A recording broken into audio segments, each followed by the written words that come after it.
আসসালামু আলাইকুম। আশা করছি আল্লাহর অশেষ রহমতে সবাই খুবই ভালো আছেন। আলহামদুলিল্লাহ আমিও খুব ভালো আছি।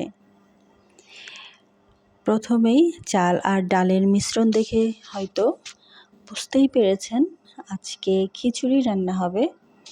তো খিচুড়ির জন্য যা যা উপকরণ লাগে সেগুলো গুছিয়ে নিয়েছি। তবে এখানে অল্প কিছু মশলাও দেব, সেটা পরবর্তীতে দেখাবো আপনাদেরকে। আর এটা হচ্ছে আয়াতসের খাঁটি সরিষার তেল, যেটা দিয়ে আমি খিচুড়িটা রান্না করব। খাঁটি সরিষার তেল যদি বেশি দেওয়া হয় তাহলে কিন্তু অনেক বেশি মজা হবে না খাবারটা।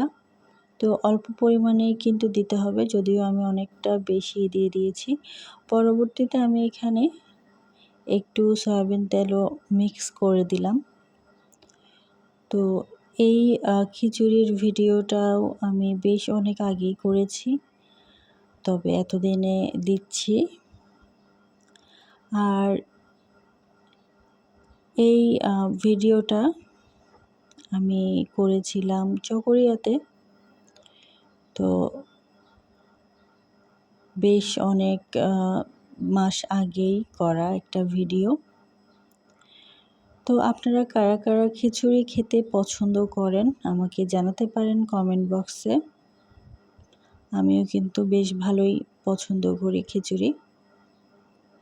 এখানে দেখতে পেলেন গরম মশলা দিয়েছি, আর গরম মশলা হচ্ছে আমার পেজ আয়াতসের।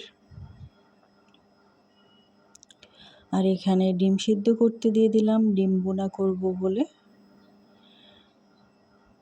আর খিচুড়ি রান্নার সম্পূর্ণ স্টেপ কিন্তু আমি দেখাতে পারিনি, কারণ এর মধ্যেই ছোটোখাটো বিভিন্ন কাজ থাকে, তাই সম্পূর্ণ ভিডিও আসলে ধারণ করা সম্ভব হয় না। তো এখানে দেখতে পাচ্ছেন জলপাই আচার, যেটা আরও কয়েকটা ভিডিওতে দেখেছেন। তো এই ভিডিওটা হচ্ছে সেই সময়কার ভিডিও যখন আমি অনেকগুলো জলপাই আচার একসাথে বানিয়েছিলাম। এখানে দেখতে পাচ্ছেন 2 রকম জলপাই আচার। তো আমি প্রায় 3 রকম আচার বানিয়েছিলাম। আমার ইচ্ছে ছিল একটু জলপাই সত্ত্ব বানাবো, কিন্তু সেটা সম্ভব হয়ে ওঠেনি। তো আমার এখানে খিচুড়িটা প্রায় ডান।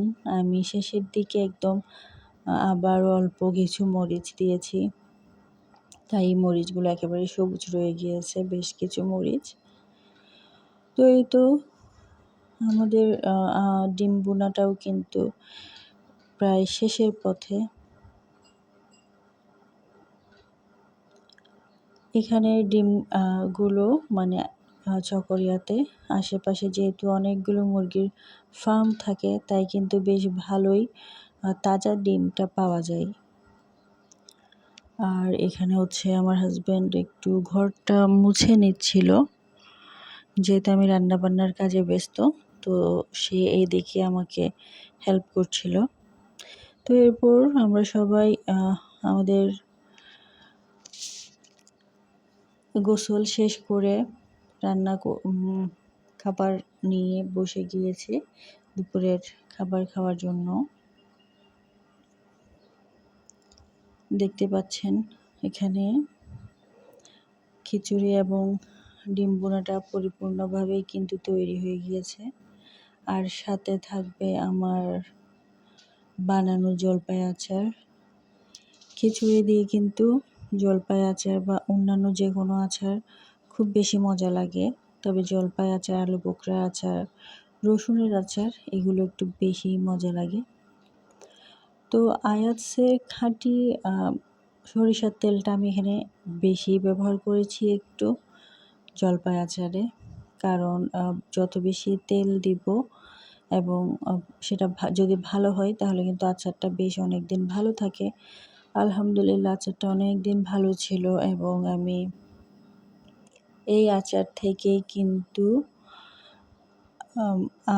বেশ অনেকগুলো সেল করতে পেরেছি আলহামদুলিল্লাহ, এবং বেশ কিছু আচার এখান থেকে জাপানেও গিয়েছে, তারপরে আমাদের শপেও গিয়েছে। তো আলহামদুলিল্লাহ আমার কষ্টটা সার্থক। তো এই তো আজকের ভিডিওটা আমি এখানেই শেষ করছি। আশা করছি পরবর্তী ভিডিওতেও আপনাদেরকে পাবো। আল্লাহ হাফেজ।